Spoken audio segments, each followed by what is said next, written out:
Hello everybody, Mr. Parrot here for Tuesday, April 13th, 2021. We're going to look at genetically modified organisms today. So the first thing you need to do is your bell ringer.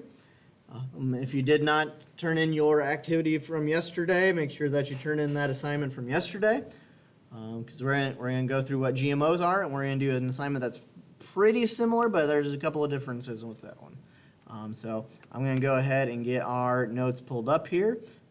And go ahead and start going through it for us. So day 2 is all about what we call GMOs. So here's just a little bit of visual history between GMOs of what some of our foods looked like before we started genetically messing with them. So there's our first food. Give you time to try to figure out what it is. Now that's what it looks like after we genetically modified it. That's a banana. Those big old holes there is where the seeds used to be. And that's also the size of bananas. This is the genetically modified version of bananas. Usually you'll see these growing in the forest. You won't see these growing too much in the forest there. Here's what a fruit used to look like back in the day. Now here's what it looks like now after it's been genetically modified. That's a watermelon back in the day before we've genetically started to do some stuff to it. Now you can see there's a lot more fruitiness to it. Here's a good one. Oh, that was a carrot. That thing. Carrot. Doesn't really look like that anymore. All right, I got another one here. That's what it looked like back in the day. Boop. Now that's what it looks like. Corn. So, some big idea questions that go along with it. What has caused these traits to change? Have we done animals in the same fashion? Let's look at that. Here's a cow back in the day. Here's a cow now. So, answer to that one is yes. Basically, what we have done is that we have genetically modified these organisms. What that means is that their DNA has been changed in some way that does not occur naturally. We have forced some kind of change in their DNA structure. And it basically allows for you to put a trait into any other species that's possible that it doesn't have that trait. We can add it in there. It uses things called like recombinant DNA, restriction enzymes, things like cloning that goes in there. A lot of different techniques. We're not going to go through each and every one of those. But essentially what we end up doing is that we take a chunk of DNA from something and then we add it into what we want it to be in so that it has that extra trait. Because we know what DNA is. Everything has DNA. We can use the DNA in very similar fashion to give an animal or a plant a certain trait that we want it to have. We just have to know what that DNA code is to give it to them. So you might be thinking, oh, this stuff is weird. How is it legal? Well, it's been legal since you've been alive because it's been legal since 1994. Not illegal. It's been approved by the FDA and all that kind of good stuff there.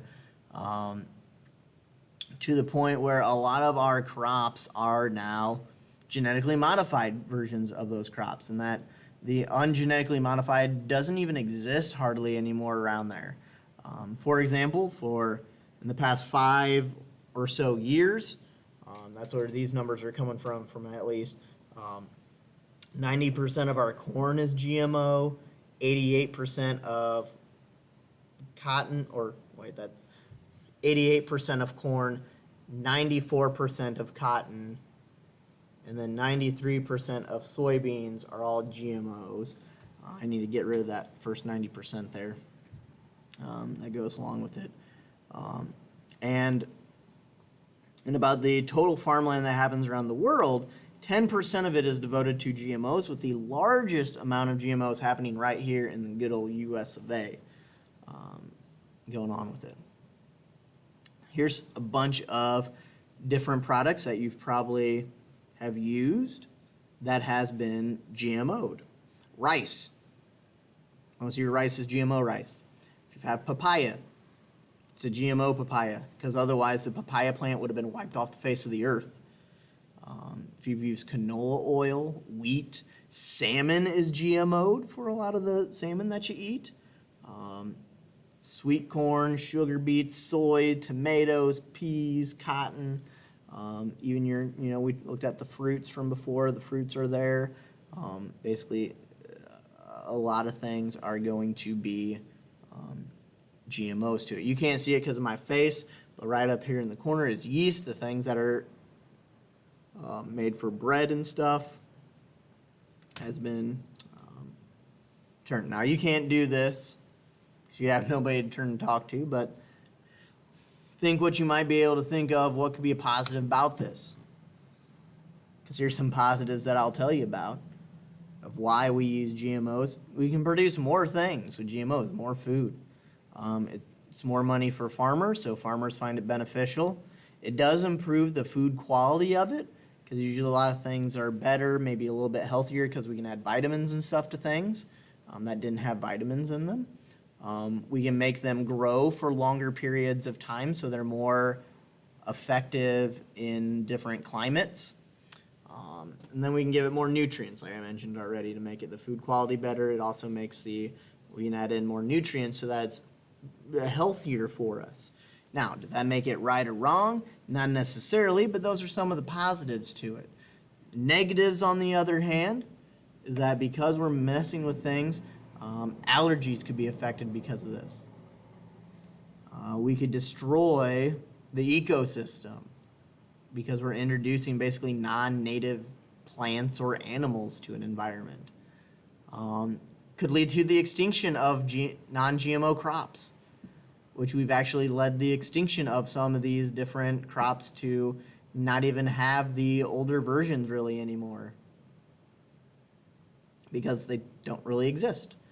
And we could get some new diseases that could form because we're mixing DNA and whatnot. We could end up getting new, not only new allergies, but new diseases that could arise up out of it. So some pretty weird and scary stuff there with it. So a little bit negative, a little bit of positive with it, of why we do things to it. We're going to go over to our activity today. So so go on to the Tuesday folder. There's your bell ringer. Here's our notes that we just did. Here's our assignment, GMOs worksheet. We're going to pull that up. You're going to have 2 attempts on this, just like before. It's going to have an instructional page here. So in this assignment, you'll look at different problems that farmers are facing with different crops. You'll be given 4 GMO solutions, and you'll have to pick the best solution for the problem. After you pick the solution, you'll then provide a reasoning in the following question. And we already got those handled out for you. You just need to pick which thing is what. So like here's how it'll work. So here's issue number 1. We've got apples. And you can read the stuff about apples, but then you've got different solutions here to pick from. You have to pick the solution that you think will fix the apple problem. So you pick which one will fix our apple problem, and then you're going to go in. The next one will tell you about how the results worked, and you'll have to pick between the options of if it did work, or basically did, didn't, or it kind of worked, it was in between there. So you'll have to read about what's going on with them.